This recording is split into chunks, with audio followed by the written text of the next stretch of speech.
Alright, what is going on, you guys? My name's Bubba, and welcome back to another insane story. So this story takes place back when I was in high school. This is my actual grade 11 year. Now, reminder, in grade 11, I was basically known as the ultimate F-boy, meaning that I would literally do the devil's tango with a ton of different girls. But the thing is that honestly, around this time, I won't lie, I was also a helpless romantic. I think that's one of the reasons why I got with so many girls to one day find the one and marry her, but not literally. I remember one time when I was in high school, I was walking down the hallway and I saw one of my friends. I remember I walked up to him and I was like, yo, what's going on, bro? And I kind of dabbed him up. When I dabbed him up, I remember he looked at me and said, yo, Bubba, I'm not gonna lie, bro. Like, I've been feeling hella lonely, man. Like, do you want to maybe go chill sometime? Go hang out like the mall or something? At first, I'm not gonna lie, I thought I had plans with the girl, but I ended up not having any plans. So I ended up saying yes. When I did, I remember he was excited and we ended up going to the mall after school that day. When we got to the mall, I remember my buddy said, oh, yo, bro, like, I have a chick that's also coming. She's like a friend of mine. Like, she's kind of clingy. So like, just be careful. At first I didn't care, so I was like, oh yeah, like sure, whatever. Because the bro code states if a bro has, for example, a girl that they're seeing or they're even just friends with, she's off limits. So I didn't care and I said, sure, bring her along. And when she got there, I'm not gonna lie, she looked really good. She was very attractive. And on top of that, one thing I couldn't stop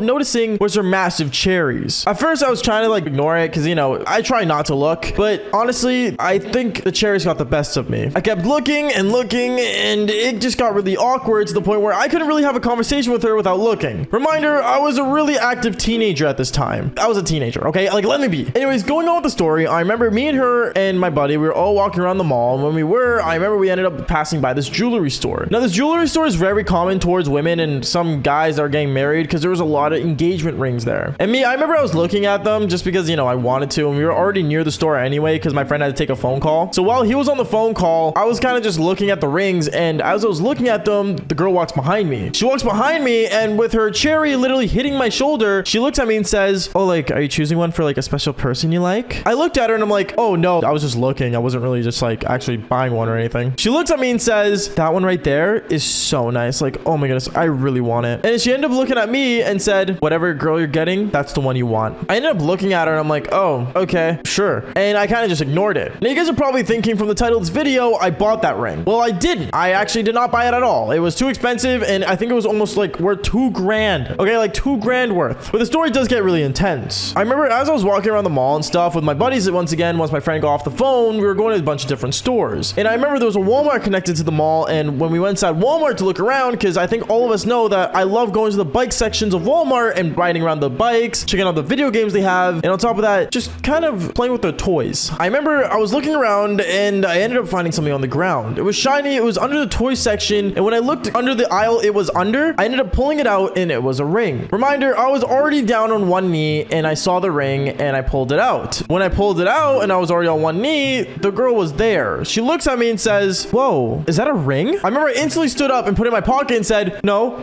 it's not. Because I didn't want her thinking I bought the actual ring. I remember she looked at me kind of curiously and then walked away. I'm not gonna lie, I got really lucky with that, but the story does get way worse. I remember I basically had this ring and I just put it in my pocket. Knowing the value it had in it, more than $2,000, there was no way, and I mean no way, I was gonna let some random stranger have it. So at first I was thinking about putting it to the front of the store and basically seeing if it belonged to anyone in the store. But when I went to the front of Walmart to like the, you know, convenience center where like basically like you get help for customer service, they looked at me and basically they didn't say anything. I showed them the ring and everything. They said, that's not part of our store, sorry, we can't do anything about it, and it walked away. So honestly, I looked like I had a free ring that was worth $2,000. Now some of you guys are probably thinking, oh, just take it to a pawn shop and get $2,000. I was, but there was no pawn shops really around here in Canada for some reason. Like, I haven't seen a good pawn shop around here at all, I think, growing up. And reminder, I live in Vancouver, so I've never seen one before at all growing up. Anyways, going on with the story, I remember I basically put it in my pocket and left it for the next day. I remember the next day, I basically wore the same jeans almost every day. And none of you guys can laugh at me because let's be real here, most of us wear the same pants or sometimes even the same t-shirt every day when we go to school. And me, I wore the same black jeans I was wearing. I went to school, and when I went to school, I remember when I put my hands in my pockets walking down the hallway, I felt the ring. I was like, oh, damn, okay. The ring's in my pocket. The $2,000 ring that I probably should have taken off at home and given to my dad to, like, I don't know, find a way to sell it or something. But, you know, knowing it was in my pocket, I kind of just started fidgeting with it when I was walking down the hallway. And then eventually, I would just kind of fidget it, like, through my fingers somewhat. It makes sense because it's a ring, obviously, so that's the only way to fidget with it. But then I remember as I was walking down the hallway, I ended up running into the girl girl with big cherries that my friend was friends with. I didn't even know she went to our school, to be honest. I looked at her and I'm like, oh, hey, like, I didn't know you went here. She looked at me and said, oh yeah, like, I thought you knew that because like we've literally passed by each other all the time in the hallway. No, I didn't know. Sorry, is what I told her afterwards. She looked at me and said, well, like, honestly, I'm just curious. Like, yesterday you were being kind of awkward once we went to Walmart. Like, are you good, by the way? Like, do you like hate me or something? I ended up looking at her and her cherries and looking at her. I was like, nah, to be honest, like, you just actually like kind of hot. She looked at me with excitement and then really started to smile more. And then I ended up adding her on Snapchat. Now, I know this actually ruins the bro code that I said in the beginning, but I'm gonna be honest here. She was attractive. And honestly, if let's say my friend said that she was up for grabs, I was gonna grab it. Literally and mentally. So going on with the story, I remember basically I was walking down the school hallway with her. And as me and this girl were walking around the school, a lot of people were looking at us, but at the same time didn't really care enough because nothing was happening. At least that's what they thought. I remember when me and this girl ended up going to the cafeteria because they were serving breakfast there in the morning. I went in the lineup to grab food and then I dropped my ring. I dropped the ring that was in my pocket somehow because I guess my sweatpants just kind of ended up having a hole in them or something. I have no idea. But basically the ring fell down. I go on my knee to go pick it up and the person right in front of me in the cafeteria lineup was this chick with big cherries. I literally pick up the ring. I pick it up with my thumb finger and my index finger and I basically pulled it up. And when I pulled it up, she was looking down at me and freaking out. She was like, oh my goodness, wait a minute. Are you marrying me? No, are you asking to marry me? We just met. And the fact that she thought that I was asking her to marry her, even though we just met literally the day before, was obnoxious. But this girl took it so literally because I guess she was a helpless romantic as well. I have no idea. But I remember I looked at her and I'm like, oh, like, wait. And I remember I stood up and instantly she grabbed the ring from me, put it on and said, it's literally the one that I wanted. Oh my goodness, Bubba, like, you're so nice. I'm gonna be honest here. That's not for you, is what I told her. She looked at me. She's like, oh yeah, then why else would you get this specific ring? Because I found it. She looked at me again. She's like, stop lying, Bubba. That makes no sense. And right as she says that, I remember everyone in the cafeteria that was there for morning breakfast was clapping. They said it was a weird place to do it, but it's pretty cute how I asked her to marry me in the cafeteria. Which, reminder, I didn't actually mean to, okay? Like, it just kind of happened by mistake. And I remember the next couple days, she kept messaging me, begging me to hang out with me and all this stuff, and kept calling me her fiance to other people. At first, it became like an inside joke to kids in my school, but then people started taking it literally, to the point where I knew I had to take that ring off her somehow. So I remember one time I was walking with her down the hallway, being the good fiance I was, I guess, and I told her, hey, like, your ring's looking kind of dirty. I should probably clean that up. I remember she gave me the ring. She's like, yeah, like, can you take it to the wash? Like, it's actually kind of dirty. I think it's because I wore it in the shower yesterday or I had it in the bath. I'm not really sure. I don't know. She was being really weird about it. So I basically took off the ring off her and I basically put it in my pocket. And I legit ran, and I mean ran away with the ring in my hand saying, ha, psych. And basically I ran all the way to my house and gave it back to my dad so he could sell it. After I gave it to him, I went back to school, and 2 hours later, my dad comes back to the school at lunchtime. He gives me $2,000 in cash. And when the girl with big cherry said, oh, what is that from? I said, oh, it's from the ring that you stole from me, so I took it back. And basically, I remember she basically started crying in front of everyone. It was embarrassing, but honestly, I'm not gonna lie. It was not her ring in the first place, or neither was it mine, but finders keepers, losers weepers. Anyways, guys, that's basically it for today's story. Leave a like and subscribe, and like I always say, follow for more embarrassing but crazy stories. All right, peace out, guys.